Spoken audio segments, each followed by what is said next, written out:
कल कई संतों से बैठ करके वार्ता हुई कि बताइए मरने की बात सुनकर डर लगता है? बोले बहुत डर लगता है। क्यों क्यों डर लगता है? क्या अपने प्रभु के पास जाने में आपको भय लग रहा है? तो आप कहेंगे नहीं, तो इसका कारण संसार आपको बहुत प्रिय लग रहा है, शरीर बहुत प्रिय लग रहा है, भोग बहुत प्रिय लग रहे हैं, इसलिए शरीर छोड़ने की बात सोचने मात्र से भय लगता है। सोचो, बैठ के आधा मिनट सोचो कि अगर अभी मृत्यु आ जाए तो 30 सेकंड बाद मानो हम मर जाएंगे, कैसा लगेगा? अभी घबराहट पैदा हो जाएगी। यही मिटाना साधना है। मरने की तैयारी ना करने के कारण मृत्यु से भय लगता है। नहीं, मृत्यु श्री कृष्ण का आलिंगन है।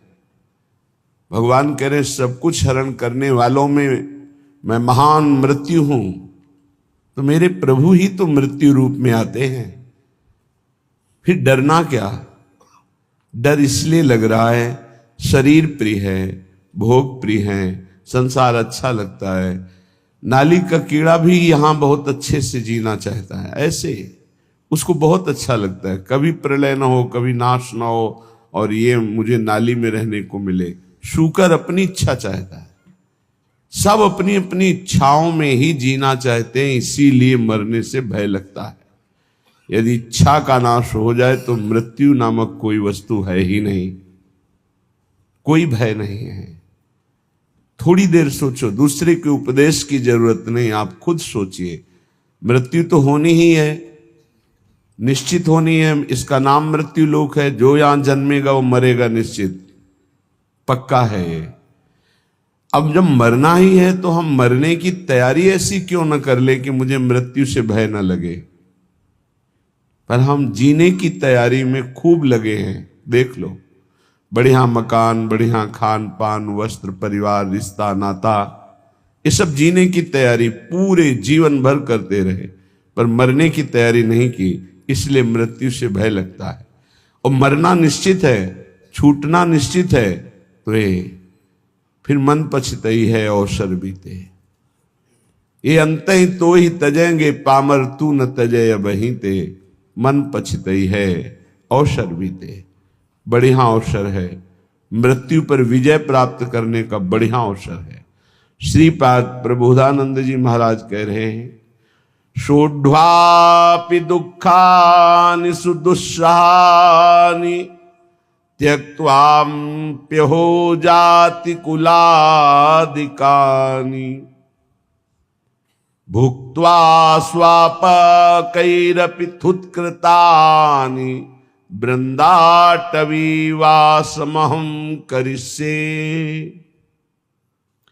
शोढ्वापि, यदि मेरे शरीर में भयानक रोग रूपी दुख हो, या बाहर विपत्ति रूपी, दरिद्रता रूपी दुख हो, तो भी मैं अब अपने लक्ष्य से विचलित होने वाला नहीं। ये मृत्यु पर विजय प्राप्त होने की तैयारी है। शोढ्वापि दुखानि सुदुस्सहानि, जो सहा नहीं जा सकता ऐसा दुख। आप विचार करेंगे कि जो ऐसा दुख है उसमें भजन कैसे हो सकता है। गुरु कृपा से देखा है, जब ऐसा भयानक दुख होता है तो एक अंतर में कोई ऐसी जगह है जहां बिल्कुल दुख स्पर्श नहीं कर रहा होता, केवल दुख का वो दृष्टा होता है, केवल दुख को देख रहा होता है, दुख को भोग नहीं रहा होता। उस समय भी एक अद्भुत आनंद, जैसे हम सामने आग लगा हुआ देख रहे हैं दृश्य, पर हम आग से बहुत दूर हैं, ऐसा अनुभव होता है। इसलिए जब तक आप नाम जप नहीं करेंगे, जब तक आप भगवत आराधना नहीं करेंगे, तब तक आप दुखों को सहन करने में असमर्थ रहेंगे, और जहां दुख आया तहां फिर भजन नहीं बनेगा। कल एक उपासक एकांतिक में प्रश्न कर रहे थे कि बहुत कृपा है हमारे ऊपर प्रभु की, खूब नाम जप करते रहे, पर अब हमारा शरीर अस्वस्थ हो रहा है, अब भजन में रुचि नहीं रह गई। ऐसा कैसे हो सकता है कि आपका खूब नाम जब चल रहा हो, खूब अच्छा लग रहा हो, फिर भजन छूट जाए रोग में? और साधारण रोग, शुगर हो जाना, ब्लड प्रेशर हाई लो हो जाना, ये तो सबके लगभग लगभग है। कोई बिरला ही बचता है जिसके शरीर में रोग ना हो, ये कलिकाल है। अगर रोग ये साधारण आने पर आपका भजन छूट जाता है तो असाध्य रोगों में क्या करेंगे आप? तो फिर प्रभु को भूल ही जाएंगे। तो आपकी तैयारी क्या रही? तैयारी तो इसी बात की है कि भारी विपत्ति बाहर और अंदर शरीर रोग ग्रसित पर हम आपका भजन नहीं छोड़ेंगे। शुद्धापि दुखानि सुदुस्सहानि, ऐसा दुख जो सहा नहीं जा रहा, उस समय भी हम राधा राधा राधा राधा ऐसा रटेंगे। त्यक्त्वाप्य हो जाति कुलादिकानि, हमारे कुल के, हमारे जाति के, हमारे परिवार के त्यक्त्वा, हमें त्याग दे तो भी मैं ऐसी परिस्थिति में भी प्रभु का स्मरण नहीं छोड़ूंगा। भुक्त्वा स्वापाकैरपि थुत्कृतानि, बहुत ऊंची बात कह रहे हैं कि यदि मुझे श्रीधाम वृंदावन का वास मिले, आश्रय मिले, और मुझे नीच जनों का जूठन पाना पड़े तो मैं वो पा करके रहूंगा, पर अब मृत्यु की तैयारी में कसर नहीं रखूंगा, अब मृत्यु पर विजय प्राप्त करूंगा। धाम का आश्रय लेकर सत्संग करते हुए नाम वाणी में ऐसा चित्त डुबोऊंगा कि शरीर अस्वस्थ हो तो भी भजन न रुके, भारी विपत्ति हो तो भी भजन न रुके, परिवार के लोग हमें त्याग दें तो भी भगवदाश्रय न छूटे, और हमको जूठन मांग के खानी पड़े तो भी भगवदाश्रय नहीं छोड़ेंगे। ऐसे पुरुष को परम पद की प्राप्ति होती है। इतना धैर्यवान होना चाहिए। ये छुटपुट विपत्तियां, रोग, ये हमारे पाप कर्म के प्रभाव से ही आते हैं। हमको आनंद पूर्वक सहना सिखाता है सत्संग, शास्त्र, भजन, ये सामर्थ्य देता है। भजन नहीं तो बातों से नहीं सह पाओगे। इसीलिए यावत स्वस्थमिदम कलेवरम यावत च दूरे जरा, जब तक आपका स्वास्थ्य ठीक है, वृद्धावस्था दूर है, तब तक भजन कर लो। ऐसा अभ्यास कर लो कि किसी भी स्थिति में भजन न छूटे। घर छोड़ने के पहले गुप्त रूप से 4-4 दिन, 5-5 दिन भोजन का त्याग करने का अभ्यास गुप्त रूप से किया, क्योंकि हमको बाहर मिले ना मिले तो हम कैसे रह पाएंगे। पहले तैयारी की जाती है।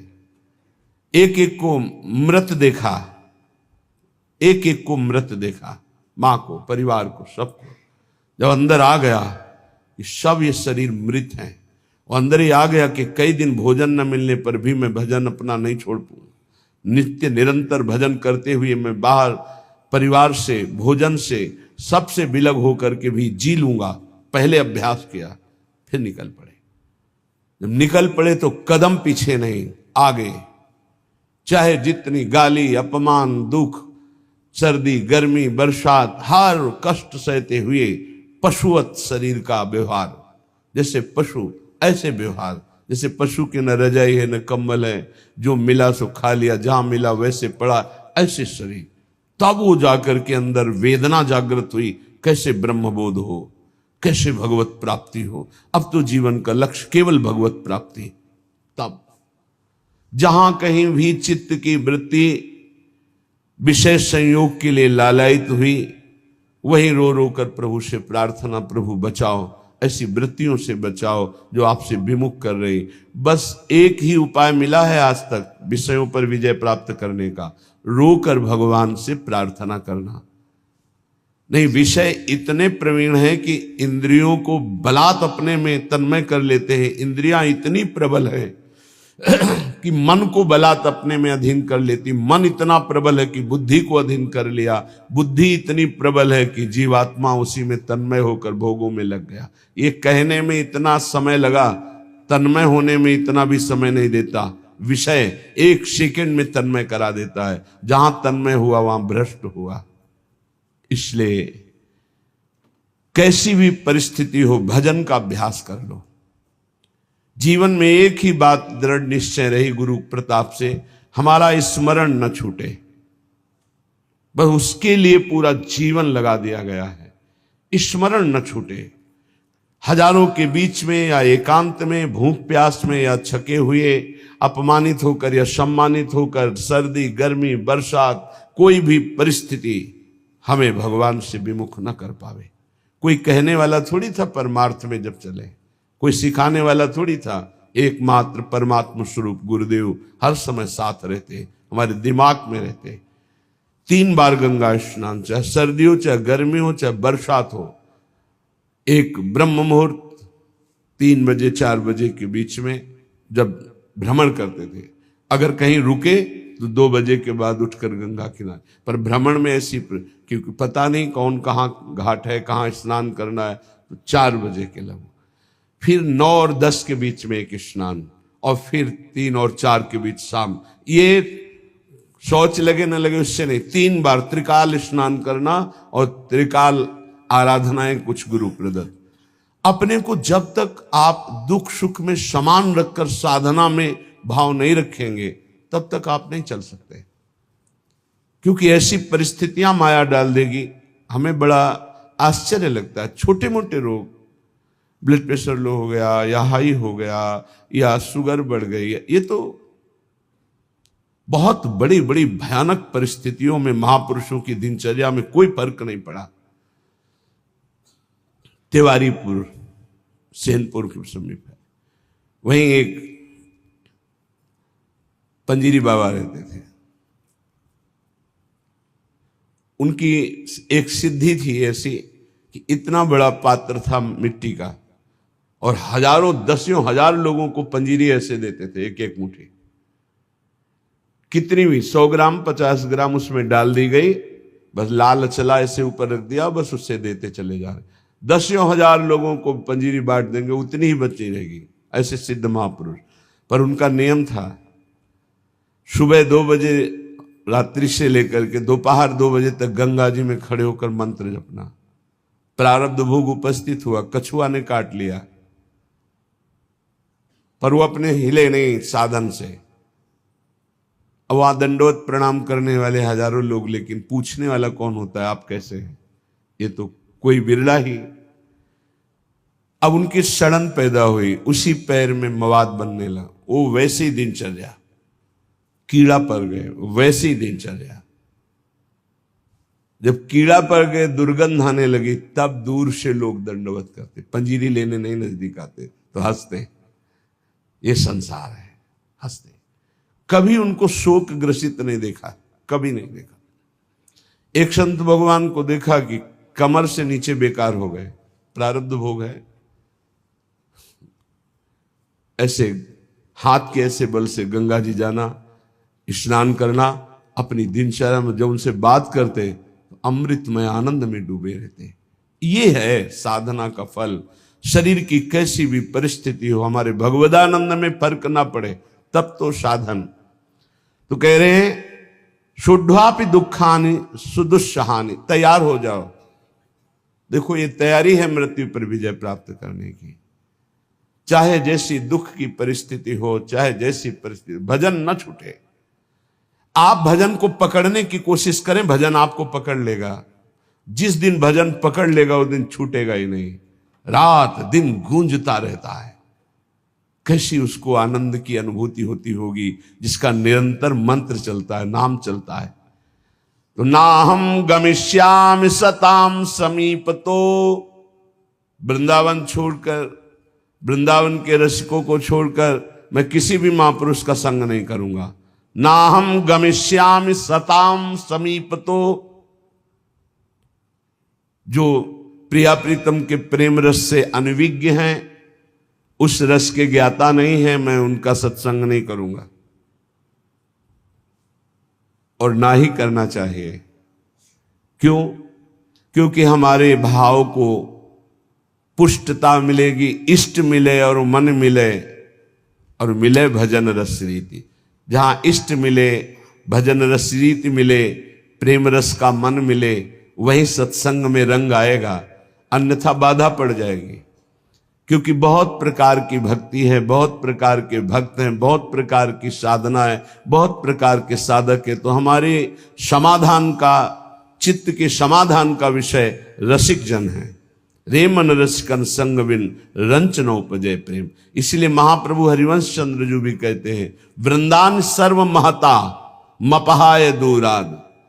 बाहर के बड़े बड़े महापुरुषों को प्रणाम करके अगर प्रेम प्राप्त करना चाहते हो श्यामा श्याम का, तो वृंदावन के रसिकों का संग करो।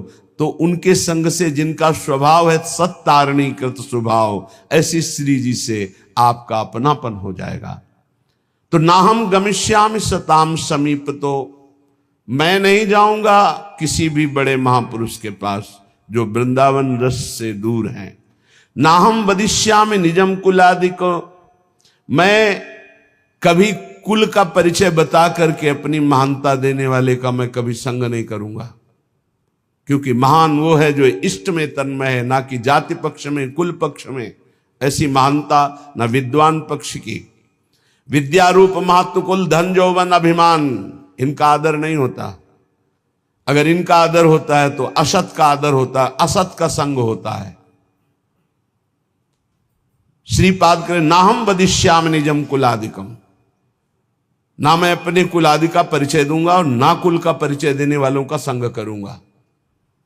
ना हम मुखम दर्शितास्मि कस्यचित्, मैं ऐसे का कभी मुख भी नहीं देखना चाहूंगा जो प्रिया प्रीतम से विमुख होकर के संसार के राग रंग में मगन है। वृंदाटवी वास कृतेति साहसी, मैं अत्यंत साहसी होकर के, असंग रह करके श्री प्रिया प्रीतम का निरंतर भजन करूंगा। आह कीदृक् पुण्य राशे, आहा कैसे पुण्य प्रकट हो गए कि हमारी श्री जी की करुणा उदय हुई और मुझे वृंदावन धाम का वास मिला, आने को मिला, दर्शन करने। आहा कीदृक् पुण्य राशे सुपरिणतरियम केयमाश्चर्य रूपा, कारुण्य उदार लीला स्फुरति भगवतः कोनु लाभोद्भुतोयम। आहा मेरे सारे पुण्य फलीभूत हो गए, मुझे वृंदावन आने को मिला, वृंदावन में दर्शन मिले बिहारी जी के, राधा वल्लभ जी के, राधा रमण जी के, रसिकों का संग मिला, मेरे पुण्य फलीभूत हो गए। आहा आहा क्या आश्चर्य में करुणा उदारता प्रकट हुई कि मुझे परम रूप राशि श्री प्रियाजू के चरणों की शरणागति मिल गई, जो परम करुणा उदार का साक्षात वपु हैं। श्री जी के रूप का एक ऐसा प्रभाव कि रोए बिना नहीं रह सकते आप। करुणा दयालुता टपक रही है श्री जी के रूप से। वो मतलब सामर्थ्य के बाहर की बात है, कोई वर्णन कर सके। ऐसे नेत्र है, ऐसी करुणा है, ऐसा अपनापन है कि बस चिल्ला चिल्ला के रोने का मन होता है। तो कहते आहा हमारे ऊपर कितनी करुणा हुई, केम आश्चर्य रूपा, कैसा ये आश्चर्य में रूप है मेरी प्यारी जू का। कारुण्य उदार लीला स्फुरति भगवतः कोन लाभोद्भुतोयम, जहां जिनकी करुणा उदारता का लाभ स्वयं भगवान ले रहे हैं, वो रूप हमारी स्वामिनी जी का। मैं उनका शरणागत हूं। यद्वा नाश्चर्य में तन निज सहज गुणम मोहित श्री विधिशा, मेरी स्वामिनी जी का ऐसा सौंदर्य है, ऐसा प्रेम है कि लक्ष्मी ब्रह्मा शिवादि देवगण भी मोहित हो रहे हैं। यद्वा नाश्चर्य में तन निज सहज गुणम मोहित श्री विधि ईशा, श्री लक्ष्मी जी, विधि ब्रह्मा जी, ईश भगवान महादेव, उच्चैर वस्तु, ऐसी दिव्य प्रेम वस्तु वृंदावन मिद मवन उयत स्वयं प्रादुरस्ते, मुझे वृंदावन की भूमि ने प्रदान किया। श्री स्वामिनी जी का रूप, स्वामिनी जी की शरणागति, स्वामिनी जी का राधा नाम, जिसे लक्ष्मी जी, ब्रह्मा जी, भगवान शिव आदि देवगण भी मोहित हो रहे हैं। ऐसा प्रेम, जिस उदारता का लाभ स्वयं भगवान श्री कृष्णचंद्र जी ले रहे हैं, ऐसी स्वामिनी मुझे मिली। ये सिर्फ वृंदावन भूमि की कृपा। इसलिए मेरी जिह्वा रटन वृंदारण्येत्यविरत मटस्तत्र परितो नटन गायन प्रेमणा पुलकित वपुस्तत्र विलुठन त्रुटत सर्वग्रंथि स्फुटदति रसोपास्ति पटिमा कदाहम धन्यानाम मुकुटमणिरेशोस्मि भविता। मैं बन गया सबका मुकुटमणि। ये देखो, हम श्यामाजू के बल अभिमानी। कदाहम अहम धन्यानाम, मैं धन्यों में धन्य हो गया। मुकुटमणि रेशोस्मि अस्मि, मैं भविता, मैं मुकुटमणि बन गया। किस बात से? क्योंकि मुझे ऐसी प्यारी जू की शरणागति मिली, मुझे प्यारी जू का नाम रटने को मिला। तो रटन वृंदारण्य, मैं वृंदावन में रहकर राधा राधा राधा ऐसा रटूंगा। विरत मटस तत्र परितो, वृंदावन की गलियों में घूमता हुआ नटन गायन प्रेमणा, नाचते हुए और पद गायन करते हुए। हा, पद गायन करते हुए। बन की कुंजन कुंजन डोलन, निकसत निपट साकरी बीथिन, परसत नाही निचोलन। बन की कुंजन कुंजन डोल। साथ में प्रियालाल बन विहार कर रहे, भावना करते हुए उपासक पद गायन। देखी सखी राधा पिय केली, देखो सखी प्रिया प्रीतम कैसे प्रेम रस क्रीड़ा करते हुए वन विहार गहवर वन में कर रहे। सुंदर पुलिन सुभग सुखदायक, नव नव घन अनुराग परस्पर, खेलत कुंवर नागरी नायक। सखी देखो कैसे यमुना का पावन पुलिन है, नवीन नवीन अनुराग में डूबे हुए नव किशोरी नव किशोर कैसे पावन यमुना पुलिन के तट पर क्रीड़ा कर रहे, खेल रहे हैं। आज निकुंज मंजू में खेलत नवल किशोर नवीन किशोरी। देखो सखी आज सुंदर नवम जहां शोभा प्रकाशित हो रहे, ऐसे नवीन निकुंज में हमारी नवल किशोरी जो खेल रहे। देखो सखी आज दोनों प्रिया प्रीतम अपने कर कमल में सुंदर सुंदर नील कमल और स्वर्ण कमल लेकर सैया की रचना कर रहे हैं। नवल नागर किशोर मिली, कुंज को मल कमल दलन सिद्ध्या रची। ऐसे विविध पदों को गाते हुए भाव में डूबा हुआ नटन गायन प्रेमणा पुलकित वपुस्तत्र बिलुठन, नाचता हुआ गाता हुआ और रज में लौटता हुआ। ये मेरी प्यारे जू की चरण रज है, ये रसिकों की चरण रज है। बार बार अपने शरीर को अभिषिक्त करता हुआ त्रुटत सर्व ग्रंथि, जड़ चेतन की ग्रंथ टूट गई, चिदानंद स्वरूप प्रकाशित हुआ। तो क्या कदाहम धन्यानाम, मैं धन्य हो गया। मुकुटमणि रेशोस्मि भविता, मैं मुकुटमणि बन गया, भक्तों का मुकुटमणि। ये सर्वोपरि महामाधुर्य रस में स्थित गर्व से कहते हैं धन्यानाम मुकुटमणि रेशोस्मि अस्मि भविता, क्योंकि वृंदावन की भूमि ने मुझे महान बना दिया। निरंतर राधा नाम गायन करते हुए, राधा यश गायन करते हुए, रज का सेवन करते हुए अपना जीवन वृंदावन को दे दिया। तो धन्यानाम, धन्य धन्य धन्य तेई जी इनके उपास है। भगवान ने कहा ज्ञानिनस तत्वदर्शिना, ज्ञानी और तत्वदर्शी। ज्ञानी कहते शास्त्रों का ज्ञान होना, तत्वदर्शी माने तत्व का बोध होना, तत्व का दर्शन साक्षात्कार किए होना। अगर तत्वदर्शी ज्ञानी महापुरुष नहीं है तो हमारा काम नहीं बन पाएगा। कैसे? ज्ञानी है पर तत्वदर्शी नहीं है तो उनके खोखले वचन होंगे, बोध नहीं है। अब तत्वदर्शी है, श्रोत्री नहीं है तो अनुभव की बात शब्दों में कैसे बता पाएंगे? शास्त्रों का ज्ञानी नहीं, शास्त्रों के शब्दों की बात बोलने का तरीका ही नहीं पता, तो अपनी बात वो नहीं कह पाएंगे। इसीलिए प्रबुद्ध जी ने भी नौ योगेश्वरों में एकादश स्कंद में कहा सदगुरु कैसे होने चाहिए। बोले वेदों के पारगामी विद्वान और परब्रह्म तत्व के अनुभव। वही यहां कह रहे श्रोत्रियम ब्रह्मनिष्ठम, श्रोत्री शास्त्रों का सम्यक ज्ञान और ब्रह्मनिष्ठ ब्रह्म तत्व का बोध प्राप्त किए हुए। तीन प्रकार के अधिकारी होते हैं। एक होते उत्तम, एक होते मध्यम, एक होते कनिष्ठ।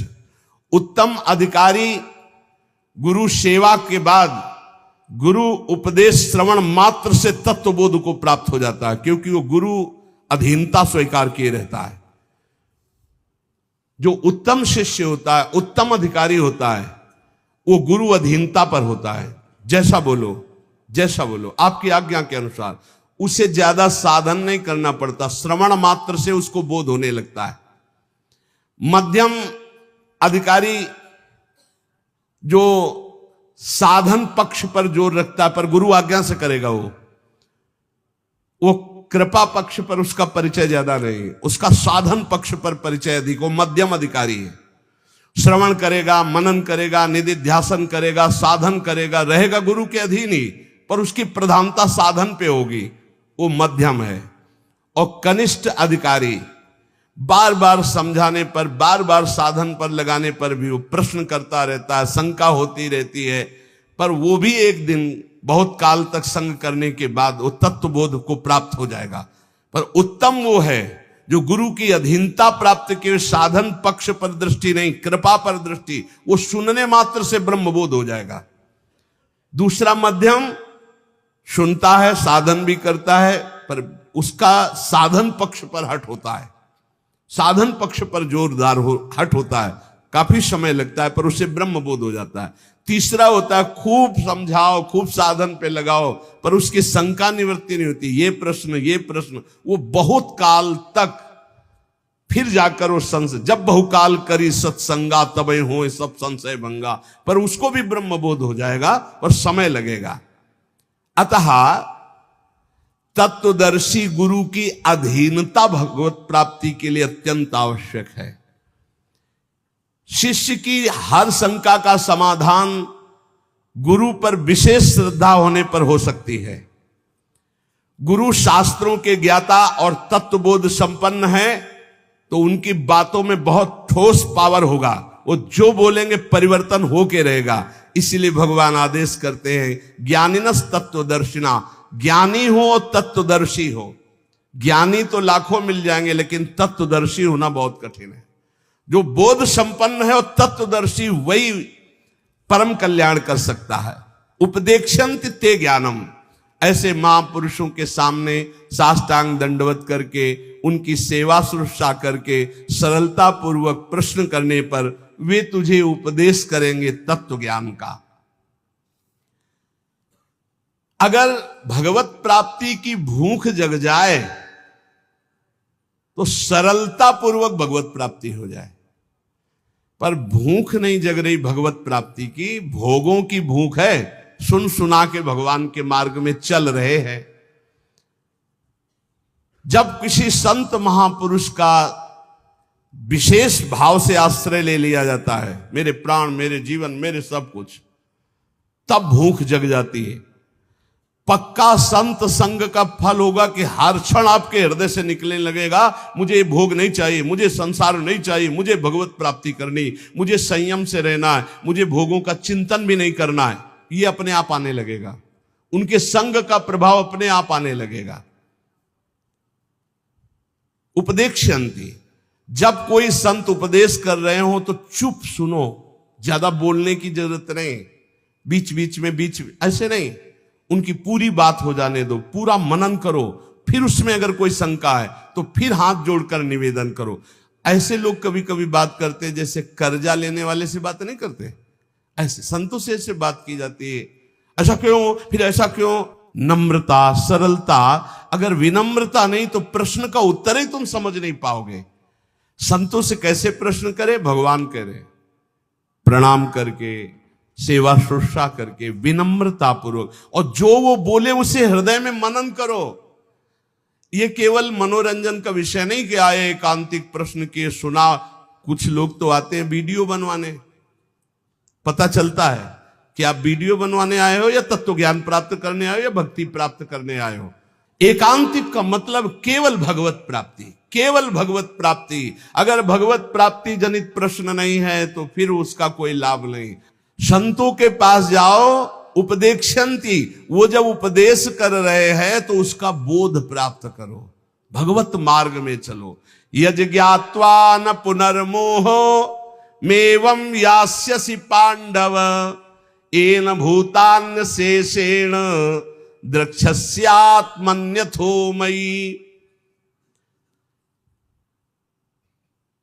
अपने वैभव पद इनका परिचय देने संतों के पास नहीं जाया जाता। आप बात समझो, इनका परिचय न, परम पद का परिचय लेने जाया जाता है संतों के पास। यही अब दुर्भाग्य हो रहा है। तो हमें लगता है कि संसार की पद प्रतिष्ठा तो बहुत ही है, अगर संतों के पास जाए तो परम पद प्राप्ति की जनित प्रश्न करे, वैसी भावना से जाए तो लाभ मिले, नहीं तो काहे को समय बर्बाद करोगे, अपना भी और संतों का। कुछ लाभ नहीं मिलने वाला। संतों के पास तभी लाभ मिलेगा जब अनंत भगवान से संबंध रखकर जाओगे, नहीं तो नहीं मिलेगा, अपराध बन जाएगा। संतों का संग भगवत प्राप्ति के लिए, संतों के यहां प्रश्न भगवत तत्व के ज्ञान के लिए, ये सांसारिक विजय के लिए मत मांगो। सांसारिक विजय के लिए आपका आचरण है, आपका आचरण। आप किसी पद पे हो, आप किसी अधिकार पे हो, हमारी जनता ने आपको आपके पद पर अभिषिक्त करने की जो ठान ली, तो फिर आप बन जाओगे। और जनता को तुमने, अब आप कोई पदाधिकारी बन गए, जनता ने बनाया, 5 साल नगर गए ही नहीं, जानते नहीं उनकी समस्या क्या है, एसी रूम छोड़े नहीं। अब फिर जब आया तो फिर विजय श्री, तो ये संतों के आशीर्वाद से नहीं होगी, ये प्रजा के आशीर्वाद से होगी। जाओ नगर नगर जाओ, हमारे भारत के जिस क्षेत्र के तुम हो उस क्षेत्र में अपना परिचय दो, फिर देखो तुम्हें किस दृष्टि से देखते हैं। ये प्रजा ही वोट देकर तुम्हें बनाती है, तुम उनकी सेवा करो, इन्हें भगवान मानकर इनकी कामनाओं की पूर्ति का जो अधिकार तुम्हें मिला है वो करो, तो तुम इनके लाडले होगे, अपने आप विजय को प्राप्त हो जाओगे। इसमें संत आशीर्वाद की क्या जरूरत है? संत आशीर्वाद की जरूरत है। जितेंद्री बनो, मनोनिग्रही बनो, जय विजय में पराजय में और महान उत्सव में समान भाव रख सको और राष्ट्र सेवा का भाव रख सको, तब तो बात समझ में आवे। भगवत भाव वाले संतों के पास केवल भागवतिक प्रश्न लेके जाओ तो यज ज्ञात्वा न पुनर्मोहो मेवं यास्यसि पांडव। वीर शिवाजी चक्रवर्ती सम्राट जैसा वैभव रखने वाले थे, छत्रपति कहा जाता था, छत्रपति शिवाजी। लेकिन जब संतों के पास जाते थे तो राजमद से अलग होकर साधारण बनकर नंगे पैर जाते थे, सर भी खुला, पादुका भी नहीं, अंगरक्षक केवल एक साथ, सब दूर राज वैभव। फिर जाके सत्संग करते थे श्री तुकाराम जी के पास या बड़े बड़े महापुरुषों के पास या अपने गुरुदेव स्वामी समर्थ रामदास जी के पास। बड़े बड़े महापुरुषों का संग कैसे किया जाता है? दैन्य होकर किया जाता है। यदि ज्ञात्वा न पुनर्मोह मेवं यास्यसि, भगवान कह रहे हैं जो संत जन उपदेश करते हैं, यदि उसका तूने अनुभव कर लिया तो तुम्हें कभी मोह नहीं होगा। मोह ही जन्म मरण का हेतु है, मोह ही बहुत दुख प्रदान करने वाला है। हे अर्जुन, जिस तत्व ज्ञान से येन भूत्यान शेषेण, तू संपूर्ण प्राणियों को पहले अपने में और उसके बाद मुझ सच्चिदानंद घन परमात्मा में देखेगा, वो ज्ञान तुझे संतों से मिलेगा। जब तू प्रणाम करके सेवा करके उनसे प्रश्न करेगा तो वो तुम्हें उपदेश करेंगे, उसका फल होगा कि तुम अपने आराध्य को सब में देखोगे और सब को अपने आराध्य में देखोगे, कहीं मोह नहीं रह जाएगा, तुम परम पद के अधिकारी बन जाओगे। देखो, जीवन का लाभ संत समागम, प्रारंभ से अभी तक संत समागम का लाभ, नाम जप में प्रीति हो जाए, किसी से द्रोह ना हो, सब में अपने आराध्य देव बैठे, पक्का समझ लो। ये ढांचे अलग अलग हैं, इनमें ईश्वर एक ही सब में विराजमान है। विविध नाम रूप अलग अलग है, एक ही परमात्मा सब में विराजमान है। ये ज्ञान आपको नाम जप से मिलेगा, ये ज्ञान भगवत सेवा से मिलेगा, ये ज्ञान आप सब शरीरधारियों के प्रति हित की भावना से मिलेगा। खूब नाम जप करो, कोई नशा मत करो, अच्छे आचरण करो। परिवार और समाज की सेवा से बढ़कर के कोई और भगवत सेवा नहीं है। इन्हीं में भगवान का दर्शन करते हुए इनकी सेवा करो तो तुम्हें भगवान